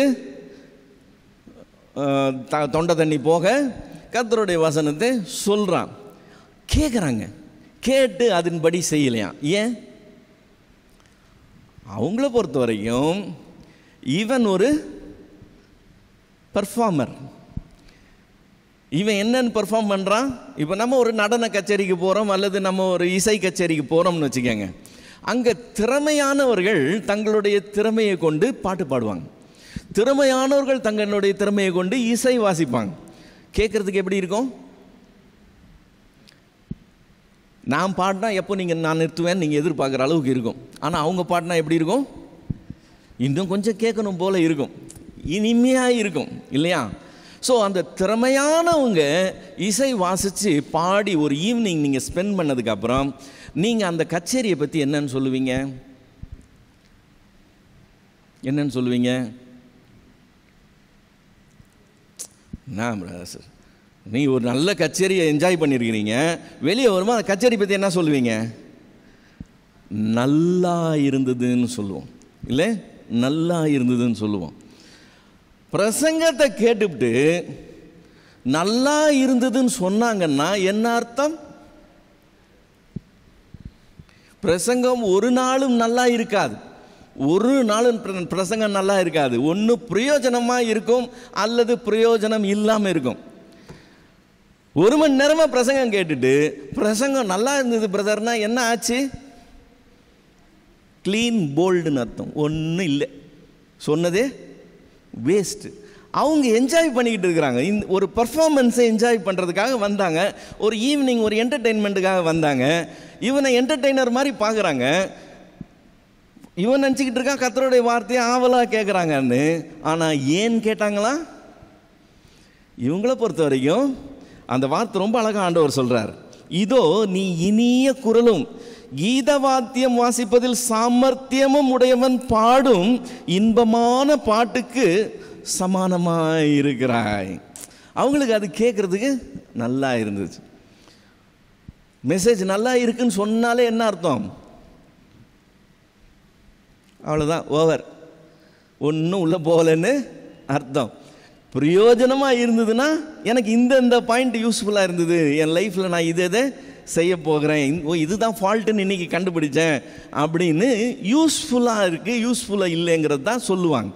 ஸோ இது எசேக்கியேல் ஊழியம் செஞ்சு ஆண்டவர் சொல்கிறாரு, இவனுங்கெல்லாம் லாய்க்கப்பட மாட்டானுங்க. ஏன்னா இவனுங்க கேட்குற விதத்தில் மிஸ்டேக் இருக்குது. இவங்க ஏன் கேட்குறாங்க? என்டர்டெயின்மெண்ட்டுக்காக கேட்குறாங்க. ஆனால் கடைசி வசனம் சொல்லுது, இதோ அது வருகிறது, அது வருகையில் தங்கள் நடுவிலே ஒரு தீர்க்கதரிசி இருந்தான் என்று அறிந்து கொள்வார்கள்னு ஆண்டவர் எச்சரிக்கை. சும்மா கேட்டுட்டு என்ஜாய் பண்ணிட்டு எந்திரிச்சு போறியா? இது விளையாட்டு இல்லை, அது வருகிறது. சொன்ன வார்த்தைகள்லாம் சத்தியமான வார்த்தைகள். நீ ஏற்றுக்கொள்றியோ ஏற்றுக்கொள்ளலையோ, ஒரு நாள் வரும், அன்னைக்கு ஆமா இல்லை அன்னைக்கே சொன்னாங்க இல்லைன்னு அன்னைக்கு அறிந்து கொள்வார்களாம். அன்னைக்கு அறிந்து கொள்ளும்போது அது பரிதாபமாக இருக்கும். இப்போ அப்போஸ்தலனாகிய பவுலுக்கு வந்தோம்னு வச்சுக்கோங்களேன். அவன் அத்தனை பட்டணத்தில் ஊழியம் செய்கிறான். அப்போஸ்தலர் 17வது அதிகாரம், அப்போஸ்தலர் 17 18 21 வரைக்கும் உள்ள வசனங்களில் அப்போஸ்தலனாகிய பவுல் ஊழியம் செய்கிறதுனால அங்கே நடக்கிறது என்னன்றதை பார்க்கிறோம். 18 அப்போஸ்தலர் 17 18 அப்பொழுது எப்பிக்கூரரும் ஸ்தோக்கியருமாகிய ஞானிகளில் சிலர் அவனுடனே வாக்குவாதம் பண்ணினார்கள். சிலர் இந்த வாயாடி என்ன பேசுகிறான் என்றார்கள். சிலர் இவன் அந்நிய தேவதைகளை அறிவிக்கிறவனாக காண்கிறது என்றார்கள். கன்ஃபியூஷன் வந்துச்சு, இவன் என்ன சொல்கிறான்னு சரியாக புரியல. இப்போ தெரிஞ்சுக்கணும். அதனால் என்ன அவர்கள் அவன் இயேசுவையும் உயிர்த்தெழுதலையும் அவர்களுக்கு பிரசங்கித்தபடினால் அப்படி சொன்னார்கள். ஸோ இப்போ தெரிஞ்சுக்கணும்னு என்ன செய்கிறாங்க, அவர்கள் அவனை மார்ஸ் மேடைக்கு அழைத்து கொண்டு போய், நீ சொல்லுகிற புதிதான உபதேசம் இன்னதென்று நாங்கள் அறியலாமா? நூதனமான காரியங்களை எங்கள் காது கேட்க பண்ணுகிறாய், அவைகளின் கருத்து இன்னதென்று அறிய மனதாய் இருக்கிறோம் என்றார்கள். இப்போ இது வரைக்கும் எல்லாம் பாசிட்டிவா, புதுசாக சொல்கிறான், அவங்களுக்கு அது புரியல. நீ சொல்கிறது எங்களுக்கு விளங்கலை, இன்னும் கொஞ்சம் எக்ஸ்பிளைன் பண்ணி சொல்லு, நாங்கள் அறிந்து கொள்ளணும்னு சொல்லி விரும்புகிறோம்னு சொல்லி மார்ஸ் என்கிற மேடைக்கு கூட்டிகிட்டு போகிறாங்க. அது கிடைப்பதற்கு அரிதான ஒரு ஸ்லாக்கியம். அங்கே எல்லாருக்கும் அங்கே அலோவ் பண்ண மாட்டாங்க. ரொம்ப முக்கியமான ஒரு ஒரு என்ன சொல்கிறது, ஒரு பொலிட்டிக்கல் ஸ்பீச் அந்த மாதிரி கொடுக்கறதுக்குள்ள ஒரு இடம். ஸோ அந்த இடத்துல இவனை கொண்டு போய் நிறுத்தி, நீ சொல்லு நாங்கள் கேட்குறோம்னு போய் நின்றுக்கிறாங்க. இப்போ அடுத்த வசனம் சொல்லுது, அந்த அத்தனை பட்டணத்தார் எல்லாரும் அங்கே தங்கியிருக்கிற அந்நியரும் நவமான காரியங்களை சொல்லுகிறதிலும் கேட்கிறதிலுமே ஒழிய வேறொன்றிலும் பொழுதுபோக்குகிறது இல்லை. இப்போ பவுல் என்னத்துக்கு யூஸ் பண்ணுறாங்க? சத்தியத்தை அறிந்து கொள்றதுக்காக இல்லை. எதுக்கு யூஸ் பண்ணுறாங்க? பொழுதுபோக்குக்கு யூஸ் பண்ணுறாங்க.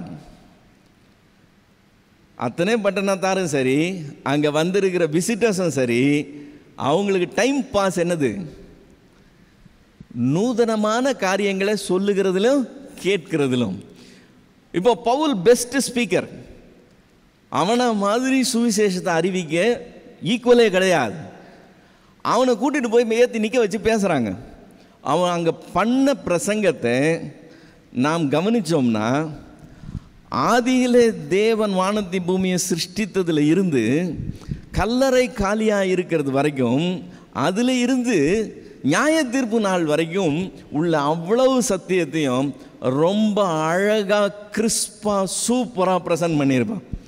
அந்த பிரசங்கத்தை கேட்டாங்க. எவ்வளோ பேர் ரட்சிக்கப்பட்டாங்களா? 0. ஒருத்தன் கூட சட்டை பண்ணவே இல்லை. ஏன்னா இவர் உயிர்த்தெழுதலை பற்றி பேச ஆரம்பிச்சோன்னே, நீ பேசுகிறது இன்னொரு நாள் கேட்கலாம்ப்பா, டைம் ஆச்சு, வா போகலாம் அப்படின்னு சொல்லி போகிறாங்க. ஒரு கன்வென்ஷன் கூப்பிட்டுருந்தாங்க. போய் பேசிக்கிட்டே இருந்தேன் பாருங்கள். ஒரு பாஸ்டர் என்னை வந்து சீன்னார். என்னன்னு கேட்டேன். ஐயா உங்களை முடிச்சிட சொல்கிறாருன்னு சொன்னாங்க. நான் முக்கால்வாசி தான் போயிருக்கிறேன். திடீர்னு என்னை கூப்பிட்டு முடிச்சிட சொன்னார்னு சொன்னால் எனக்கு ஒன்றும் புரியல. நான் அவரை பார்த்தேன். ஐயா ஒரு 10 நிமிஷம் டைம் கொடுங்கன்னு ஓகேன்றார். நான் கஷ்டப்பட்டு க்ளோஸ் பண்ணிட்டேன். முடிச்சுட்டு போய் உக்காந்துட்டு கேட்டேன், ஏன் முடிக்க சொன்னீங்க? இல்லை, பிரியாணி வந்துருச்சான், அதனால் பிரசங்கம் போதுன்ட்டாரான். எப்படி இருக்குது பாருங்கள் சபை, எப்படி இருக்கும்? இப்போ அவங்க வந்தவங்கெல்லாம் எதுக்கு வந்தாங்க? பிரியாணி வர வரைக்கும் ஏதோ ஒரு என்டர்டெயின்மெண்ட்டுக்காக என்னை கூப்பிட்டுருக்குறானுங்க போல இருக்கு. எப்படி இருக்குது பாருங்கள் பரிதாபம். கேட்கிறவர்கள் அப்படி தான் கேட்குறாங்க. அதுதான் பரிதாபமே. பவுல் ஏறி பிரசங்கம் பண்ணுறான்னா அந்த சான்ஸே கிடைக்காது. அப்படிப்பட்ட ஆள் சொல்கிறத கேட்குறது அவங்களுக்கு நூதனமான காரியம் கேட்குறதுக்காக கேட்குறாங்களாம். ஸோ நீங்கள் கேட்கிற விதத்தை கவனிங்கன்னு ஆண்டவர் சொல்கிறார். ரொம்ப முக்கியமான காரியம், கேட்கிற விதத்தை கவனிங்க. இப்போ இந்த 4 விதத்துக்கு நம்ம மறுபடியும் போனோம்னு சொன்னால், வழி அருகே விழுந்ததில்லை. அவங்க வசனத்தை கேட்டாங்க, என்ன செய்து கொள்ளலை? உணர்ந்து கொள்ளலைன்னு வசனம் சொல்லுது. அப்படின்னா அவங்க அதை புரிந்து கொள்ளலை, அக்கறை எடுக்கலை, அதை தெரிஞ்சு கொள்றதுக்கு அக்கறை எடுக்கலை. நிறைய பேருடைய கம்ப்ளைண்ட் என்னன்னு சொன்னால், எங்களுக்கு என்ன சொல்கிறாங்கன்றது புரிய மாட்டேங்குது. நாங்கள் பைபிள் வாசிக்கிறோம், ஆனால் பைபிள் வாசிக்கிறது எங்களுக்கு புரிய மாட்டேங்குது. அதுதான் நிறைய பேருடைய மேஜர் கம்ப்ளைண்ட்டு. புரியாது. அது எப்படி புரியும்? புரியாது. தாவீது அதை பற்றி சொல்கிறான். சங்கீதம் 19 10. சங்கீதம் 19:10. அவைகள் பொன்னிலும் மிகுந்த பசும் பொன்னிலும் விரும்பப்படத்தக்கதும், தேனிலும் தேன் கூட்டிலிருந்து ஒழுகும் தேனிலும் மதுரமாயும் இருக்குதான். 2 காரியம், ஒன்று கோல்டு, இன்னொன்று தேன். ஓகே, இந்த கோல்டு எங்கே கிடைக்குது? கோல்டு எங்கே கிடைக்குது? மரத்துலேருந்து பறிச்சுட்டு வராங்களா? எங்கே கிடைக்குது? நம்ம நிற்கிற இந்த பூமி கீழே தான் இருக்குது. பூமி கீழே தான் கோல்டு இருக்கா? இவ்வளோ நாள் தெரியாமல் போச்சான்னு வீட்டில் போய் கடப்பாறை மண்வெட்டி எடுத்து நம்ம நோண்டி கோல்டு எடுக்க முடியாது. கோல்டு எடுக்கணும்னா என்ன தேவை? அதுக்கு வேண்டிய ஹெவி மிஷினரி வேணும். அதை வச்சு எத்தனையோ டன்னு நீங்கள் மண் நோண்டினீங்கன்னா அதில் சில கிராம் கோல்டு கிடைக்கும். அதனால தான் கோல்டு வேல்யூபிள். இப்போ நம்ம நிற்கிற தரைக்கீழே தான் பொண்ணு இருக்குது. அந்த பொண்ணை எடுக்கணும்னா என்ன தேவை இருக்குது? அதிக முயற்சி தேவை இருக்குது. நம்ம கையில் இருக்கிற பைபிள் தமிழில் தான் எழுதியிருக்கு, இங்கிலீஷில் தான் எழுதியிருக்கு, எங்களுக்கு அந்த லாங்குவேஜ் தெரியும், ஆனால் நாங்கள் படிக்கிறதுனால புரிந்து கொள்வோம்னு சொல்ல முடியாதான். அதுக்கு என்ன தேவைப்படுது? அதுக்குண்டான டூல்ஸ் தேவைப்படுது. இல்லைன்னா முடியாது, புரிஞ்சிக்க முடியாது. கொஞ்சம் முயற்சி செய்து தான் நாம் அவைகளை புரிந்து கொள்ளணும். சுவரில் ஆணி அடிக்கணும் பிரதர். சுவரும் ஆணியும் இருந்தால் அடிச்சிட முடியுமா? ஆணி அடிக்கிறதுக்கு என்ன வேணும்? சுத்தியல் வேணும். சரி, நான் சுத்தியல் கொடுத்துட்றேன், அடித்து பாருங்கள் பார்ப்போம். ஆணி கொடுத்துட்றேன், சுத்தியல் கொடுத்துட்றேன், அடித்து பாருங்கள், அடிக்க முடியாது. என்ன வேணும்? ஒரு ட்ரில்லிங் மிஷின் வேணும். அல்லது முன்னாடி அதை யூஸ் பண்ணுவாங்க, ஜம்பர்னு யூஸ் பண்ணுவாங்க. இப்போ ஜம்பர் யூஸ் பண்ணுறது எல்லாம் ட்ரில்லிங் மிஷின் யூஸ் பண்ணாங்க. ட்ரில்லிங் மிஷின் வேணும், சக்கை வேணும், சுத்தியல் வேணும். அப்போ தான் சுவரில் ஆணியை அடிக்க முடியும். சின்ன வேலை, அதை செய்கிறதுக்கே இவ்வளோ விஷயம் தேவைப்படுது. அப்போது இந்த சத்தியத்தை புரிந்து கொள்ளணும்னா சும்மா கால் மேலே கால் போட்டுட்டு மேலோட்டமாக கேட்டுக்கிட்டு இருந்தால் ஒன்றும் புரியாது. இது பொன்னிலும் விசேஷமானது, பசும் பொன்னிலும் விசேஷமானது. அதுக்கு எவ்வளோ முயற்சி இருக்கும்னு பாருங்கள். தேனிலும் தெளித்தேனிலும் மதுரமானதுன்னு சொன்னால் தேன் ஈஸியாக கிடைக்காது. நம்ம வீட்டில் இருக்கிற மரத்தில் தேனி கூடு கட்டுச்சுன்னா அதை வேணால் எடுத்துடலாம். ஆனால் தேன், தெளித்தேன்னு சொல்லுகிறது காட்டில் பெரிய உயரமான பாறைகளில் கட்டியிருக்கிற தேன் கூட்டிலேருந்து எடுக்கிறது. அது நம்மளால் எடுக்க முடியாது. அதுக்கு உபகரணங்கள் நிறையா வேணும். அதுக்கு உண்டான ட்ரெயின்டு பர்சனால தான் மேலே கயிறு கட்டி ஏறி அதை இறக்க கொண்டு வர முடியும். அதனால தான் அந்த தேனுக்கு உண்டான வேல்யூ இருக்குது. ஸோ அதிக முயற்சி தேவை, சும்மா அது புரிந்து கொள்ள முடியாது. நாம் ஒரு காரியம் கேட்குறோம்னு சொன்னால் புரியலன்னு சொன்னால் புரியலன்னு ஓரம் கட்டிட்டு போகக்கூடாதான். அது என்ன பண்ணுவான், நான் பொல்லாங்கன் வந்து எடுத்து போட்டுருவான், மறந்துடுவீங்க. ஏதோ ஒரு டவுட் இருந்தது பிரதர், கேட்கணும்னு இருந்தேன், இப்போ உங்களை பார்த்தோன்னே தான் ஞாபகம் வருது, ஆனால் என்ன டவுட்டுன்னு ஞாபகம் வரலன்னு சொல்லுவாங்க.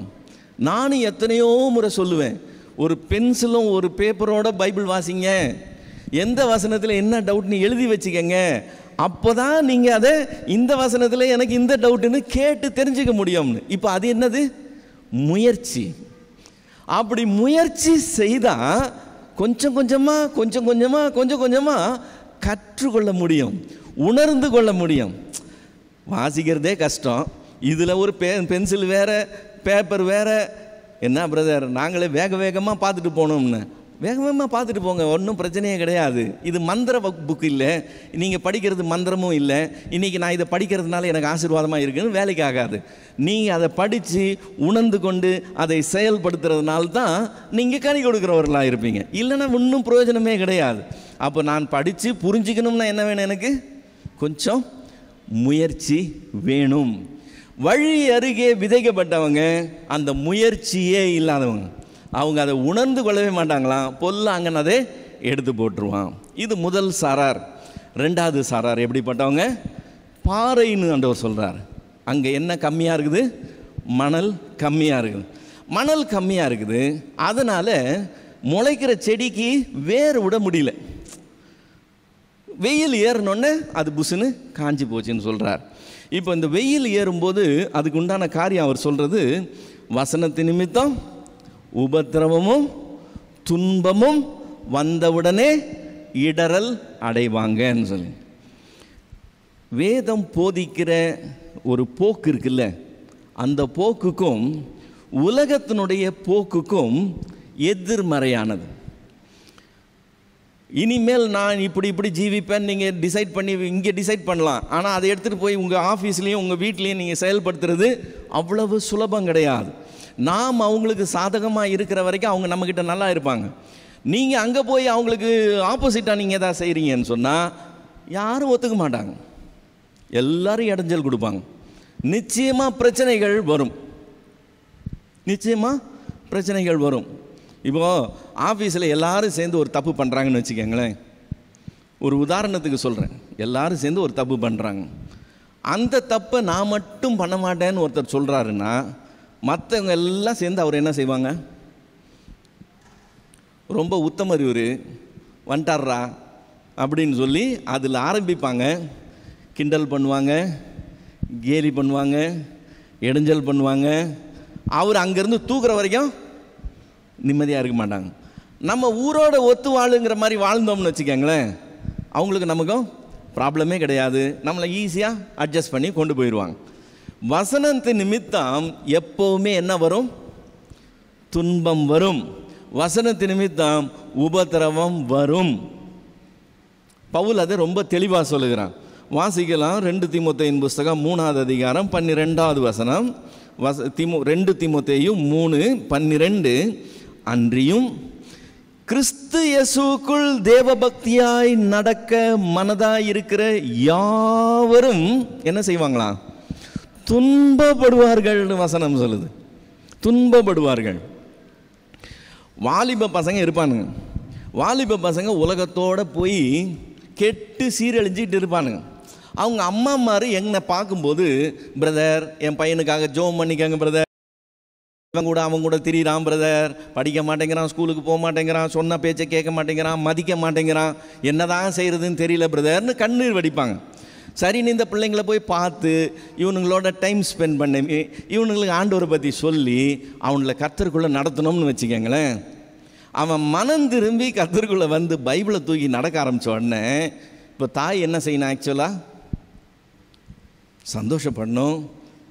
கர்த்தர் என் பிள்ளைய நல்லபடியாக கொண்டு வந்துட்டாருன்னு அதை குறித்து ரொம்ப பெருமை பண்ணணும். அப்படி தானே இருக்கணும். நான் அனுபவத்தில் நான் சொல்கிறேன், அது வரைக்கும் அந்த பிள்ளைக்கு பொத்தி என்னென்ன வேணும்னு அவன் எங்கே ஊர் சுற்றிட்டு வந்தாலும் இவங்க எவ்வளோ நேரம்னாலும் முழிச்சிருக்கிறதுக்கு ரெடியாக இருப்பாங்க.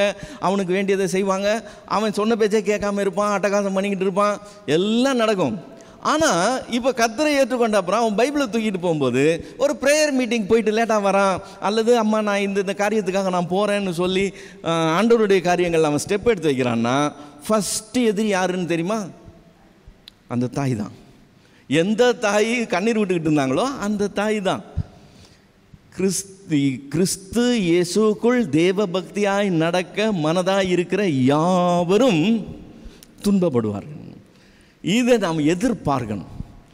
இந்த ஜனம் அதை எதிர்பார்க்கலையா? இந்த வெரைட்டி அதை எதிர்பார்க்கல. இவங்க என்ன நினச்சிக்கிட்டாங்க?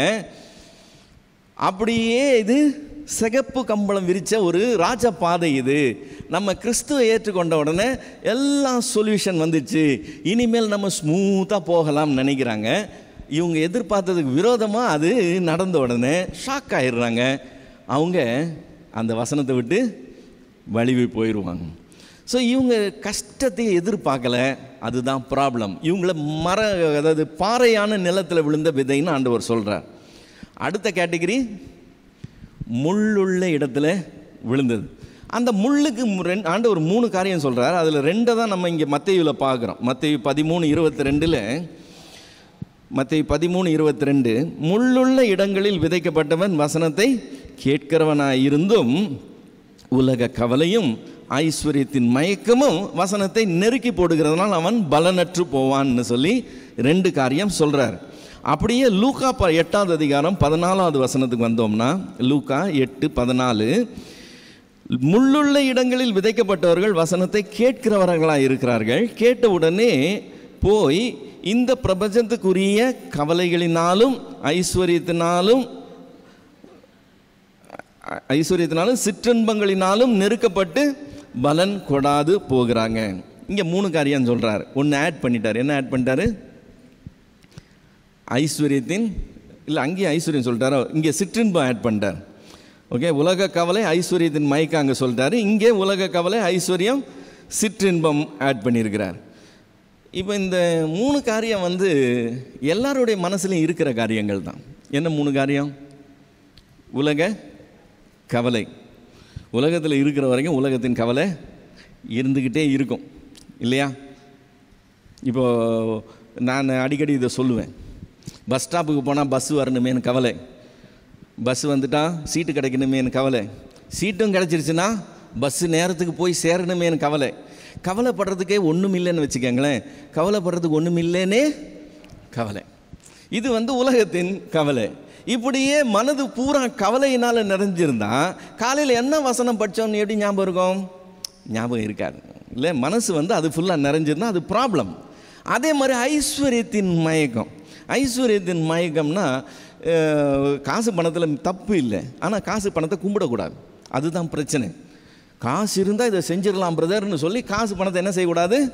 தெய்வமாக வழிபடக்கூடாது. இப்போ நான் அது அளவுக்கு அதிகமாக முக்கியத்துவம் கொடுத்து நான் அதை தேட ஆரம்பிக்கும் போது அதன் மேலே மயக்கம் உள்ளவனாக ஆயிடுறேன். அந்த என்னுடைய மனது ஐஸ்வர்யத்தின் மயக்கத்தில் இருக்கும்போது என்ன செஞ்சால் காசு சம்பாதிக்கலாம், இப்படி செஞ்சால் காசு சம்பாதிக்கலாம், பற்றி அவன் அதில் இப்படி காசு சம்பாதிச்சிட்டான், இதில் காசு காசு காசு காசு காசு காசு சிலர்கிட்டலாம் பேசணும்னா இன்னொரு தேர்ட் பார்ட்டியை பற்றி பேசுகிறோம்னு வச்சுக்கோங்க. நாங்கள் 2 பேர் உட்காந்துருக்கோம், 3வது ஆளை பற்றி பேசுகிறோம்னா அவனுக்கு எங்கெங்கே சொத்து இருக்குன்னு தான் பேசிக்கிட்டே இருப்பாங்க. அவன் பொண்டாட்டிக்கு என்னென்ன நகை இருக்குன்னு பற்றி பேசிக்கிட்டே இருப்பாங்க. அவன் வாங்கின கார் என்ன செலவு, என்ன ரேட்டு தெரியுமா, அதுக்கு முன்னாடி வச்சிருந்த கார் என்ன தெரியுமா. ஆளை பற்றியே பேச மாட்டாங்க, அவங்களுக்கு இருக்கிற பொருட்களை பற்றி தான் பேசுவாங்க. சரி, இவங்களை பற்றி பேசினாலும் இவங்களுடைய பொருட்களை பற்றியே தான் பேசுவாங்க. நம்மளை பற்றி பேசினாலும் நம்மளுடைய பொருட்களை பற்றி தான். மனசு பூரா எதில் தான் இருக்குது? எதை பார்த்தாலும் எதை தான் தெரியுது? காசு, பணம், பொருள், பொண்ணு, இதுதான் கணக்கு தெரியுது. அதுதான் இவங்களுக்கு எல்லாமே. இப்போ வசனம் எங்கேருந்து, காலையில் படித்த வசனம் இன்றைக்கி இந்த வாரம் ஞாயிற்றுக்கிழமை கேட்ட பிரசங்கம் எங்கேருந்து உள்ள வேலை செய்கிறதுக்கு இடமே கிடையாது. அதே மாதிரி சிற்றின்பம், இன்பத்தில் தப்பு இல்லை, ஆனால் அந்த கொஞ்ச நேரம் மட்டும் இருந்துட்டு போகிற இன்பத்துக்கு அதிகமான முக்கியத்துவம் கொடுக்கும்போது அது ப்ராப்ளம் ஆகிடும். எதுக்கு எவ்வளோ முக்கியத்துவம் கொடுக்கணும்னு இருக்குது, எதை எங்கே கட் பண்ணணும்னு இருக்குது, அதுக்கு பதில் அதை தூக்கிட்டு வந்து ஃபுல்லாக நம்ம ஆக்குபை பண்ண வச்சோம்னா, அந்த சிற்று இன்பத்துக்கு இடம் கொடுத்தோம்னா அந்த இன்பம் கொஞ்ச நேரம் தான் இருக்கும். மனசு அடுத்ததை தேடும், மறுபடியும் அடுத்ததை தேடும். இப்படியே அதில் நிறைஞ்சிருக்கும்போது வசனத்துக்கு அங்கே டோட்டலாக இடமே கிடையாது. இப்போ வசனம் வளரணும்னா என்ன செய்யணும்? இதெல்லாத்தையும் ரிமூவ் பண்ணால் தான் அது வளரும். ஆனால் அவங்க ரிமூவ் பண்ணாமலே வசனத்தையும் கேட்போம், இதுவும் இருக்கட்டும்னு விட்டு வச்சுருக்கிறவங்க, இதிலெல்லாம் மிஸ்டேக் இல்லைன்னு சொல்லி விட்டு வச்சுருக்கிறவங்க. இவங்களுக்கு பொருளாசை மேலேயும் இருக்குது, அதே டைமில் உலகத்தில் கவலை பற்றியும் இருக்குது. இங்கே வந்து உக்காந்த உடனே நாளை தினத்தை பற்றி கவலைப்பட ஆரம்பிச்சிருவாங்க. வீட்டில் கிச்சனில் நான் இதை மூடிட்டு வந்தேனா, அதில் ஆஃப் பண்ணிட்டு வந்தேனா, லைட் ஆஃப் பண்ணனா, ஃபேன் ஆஃப் பண்ணனா, எல்லாத்த பற்றியும் கவலைப்பட்டுக்கிட்டு இருப்பாங்க. நடுவில் வசனத்தையும் கேட்டுக்கிட்டே இருப்பாங்க. ஸோ இந்த கவலை, இந்த பொருட்கள் மேலே இருக்கிற இச்சை, மறுபடியும் சிற்றின்பங்கள், இதெல்லாம் ரொம்ப நேரம் வசனத்தை கிரியை செய்ய அலோவ் பண்ணாது. அதுதான் ப்ராப்ளம். ஸோ இவங்களும் பலன் கொடாமல் போயிடுவாங்க. 4வது கேட்டகரி இப்போ ஆண்டவர் சொல்கிறார், நல்ல நிலம்னு சொல்கிறார். நீங்கள் நல்ல நிலம்னு ஏதாவது நிலத்தை பார்த்துருக்கீங்க? நான் பார்த்ததே கிடையாது. எந்த நிலம்னாலும் நல்ல நிலமாகவே இருக்காது. நீங்கள் வீட்டில் கீரை செடி போடுறதுக்கு விதை போடுறீங்கன்னு வச்சுக்கோங்களேன், என்ன செய்வீங்க? விதையை வாங்கிட்டு வந்துட்டீங்க. இப்போ கீரை செடிக்கு விதையை விதைக்கணும், என்ன செய்வோம்? அந்த இடத்த ஃபஸ்ட்டு சுத்தம் பண்ணுவோம். அந்த இடத்துல இருக்கிற மற்ற செடிகளெல்லாம் பிடுங்கி போட்டுட்டு அந்த இடத்த நம்ம சுத்தம் பண்ணுவோம். அந்த இடத்துல கல் கரடெல்லாம் இருக்கும், அதெல்லாம் நோண்டி எடுத்து அந்த கல் கரடெல்லாம் தூக்கி போட்டுட்டு அந்த இடத்த கொத்தி பண்படுத்துவோம். நல்ல நிலம் ஒரு நாளும் ஆரம்பத்திலேருந்தே நல்ல நிலமாய் இருக்காது, அது நல்ல நிலமாய் பண்படுத்தப்படும். ஸோ உட்காந்துருக்கிற 100 பேரில் 25 பேர் வழி அருகே விதைக்கப்பட்டவங்க, 25 பேர் பாறையில் விதைக்கப்பட்டவங்க, 25 பேர் முட்கள் செடியில் விதைக்கப்பட்டவங்க. ஆனால் அதில் ஒரு 25 பேர் இருக்கிறாங்க பாருங்கள், அவங்க தங்களுடைய இருதயத்தை என்ன பண்ணியிருக்கிறாங்க?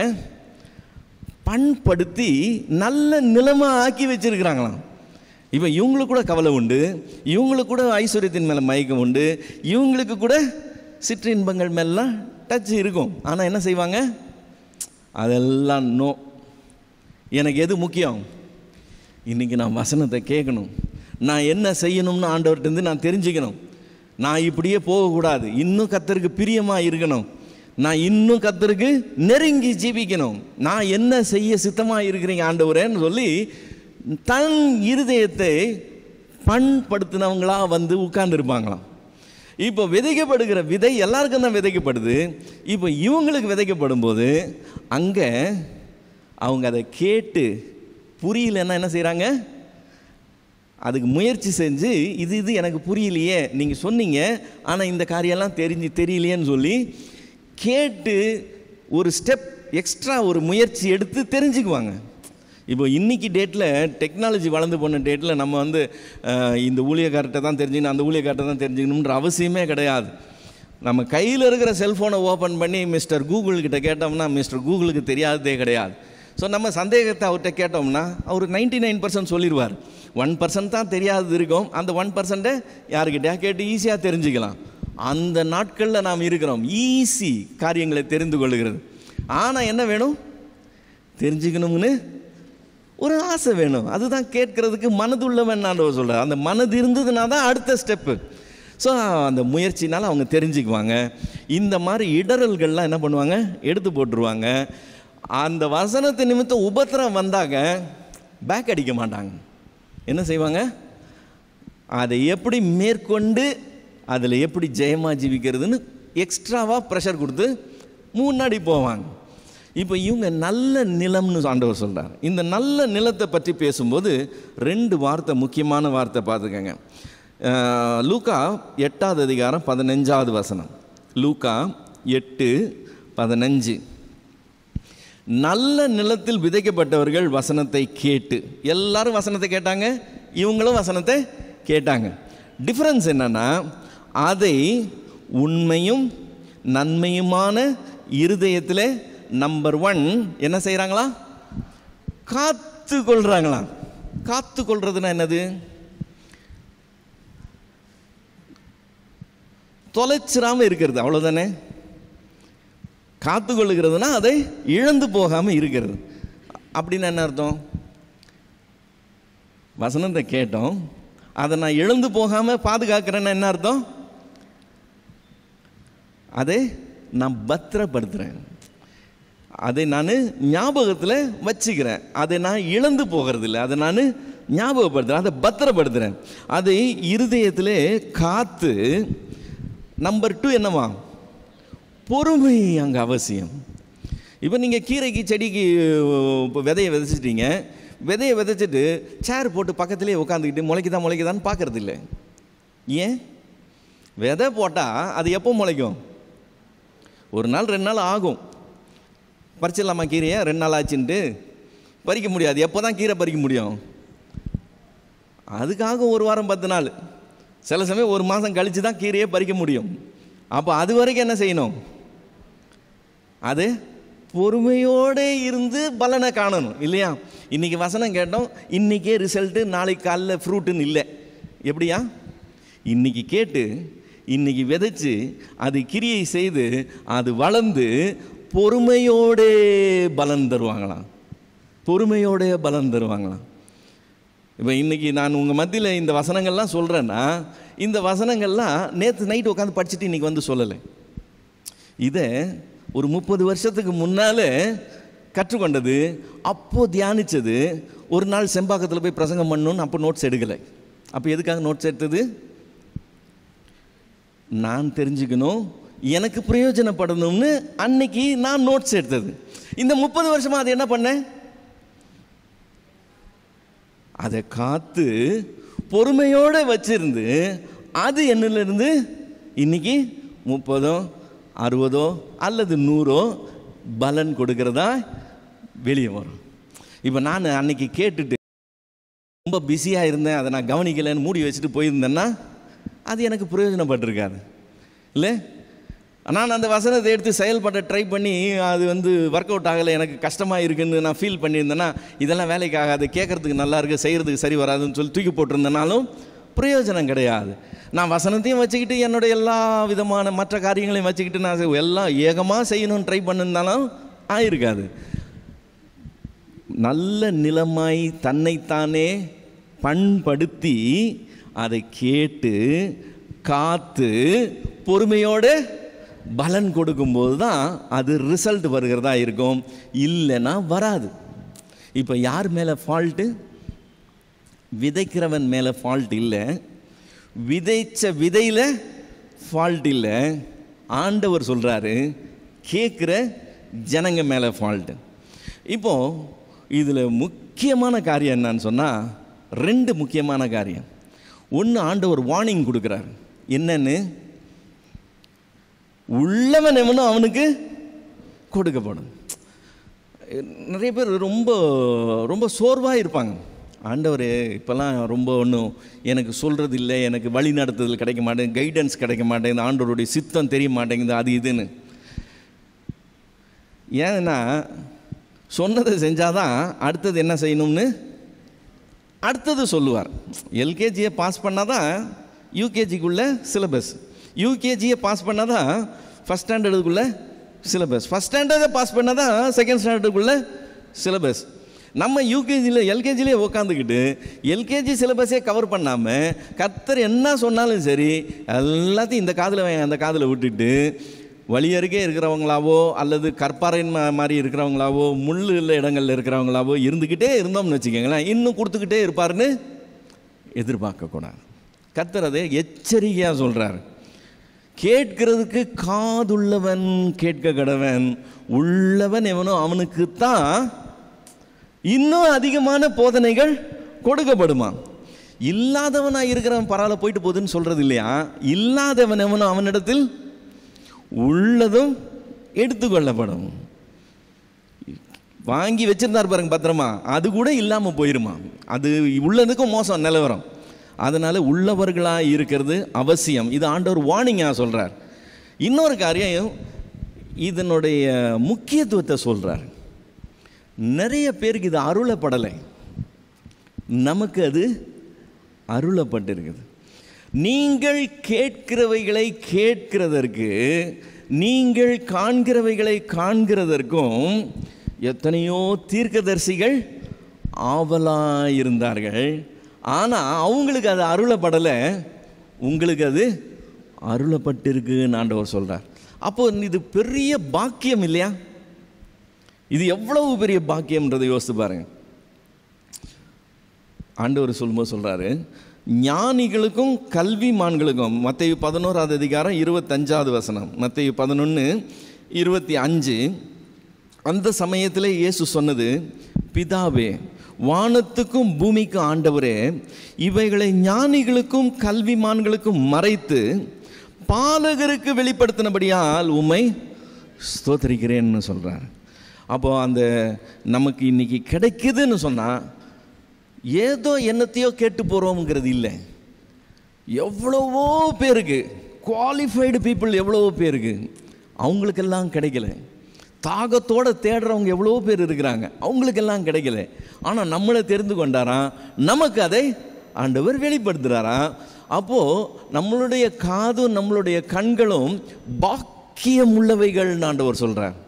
அப்போ அந்த பாக்கியத்தை என்ன பண்ணக்கூடாது? வீணடிக்கக்கூடாது.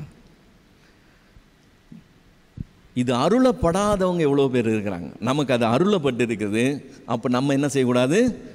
வீணடிக்கக்கூடாது.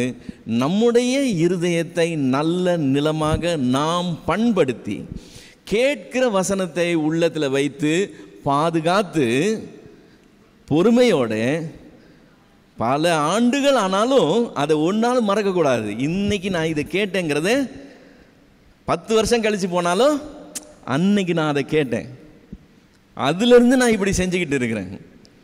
அந்த மாதிரி சாட்சிகள்லாம் நான் கேட்டிருக்கிறேன். ரொம்ப ஆச்சரியமாக இருக்குது. சிலர்லாம் சொல்லுவாங்க, இத்தனாம் தேதி நீங்கள் சொன்னீங்க பிரதர், அதுக்கு இந்த உதாரணம் சொன்னீங்க, நான் அன்னையிலேருந்து என் லைஃப்பில் நான் இந்த சேஞ்செலாம் பண்ணியிருக்கிறேன், உண்மையில் நான் மலைச்சு போயிருக்கிறேன். அதாவது சொல்கிறத ஞாபகம் வச்சுக்கிறதே பெரிய விஷயம். ஆனால் அதனால தன்னுடைய வாழ்க்கையில் என்ன மாற்றம்னு சொல்லி அதை சாட்சியாக சொல்கிறாங்க பாருங்கள், பெரிய காரியம் அதெல்லாம். அப்படி நல்ல நிலங்கள் இருக்குது. நாம் என்னவா இருக்கணும்? நல்ல நிலமாய் இருக்கணும். இந்த பிரசங்கியார் இப்படி, அந்த பிரசங்கியார் இப்படி, இவருக்கு 30 மார்க்கு அவருக்கு 60 மார்க்குன்னு மார்க் கொடுத்துக்கிட்டு இருக்கிறது இல்லை. ஆண்டவர் அவங்கள பார்க்கல, யாரை பார்க்குறாரு? ரிசீவ் பண்ணுற நம்மளை தான் பார்க்குறார்.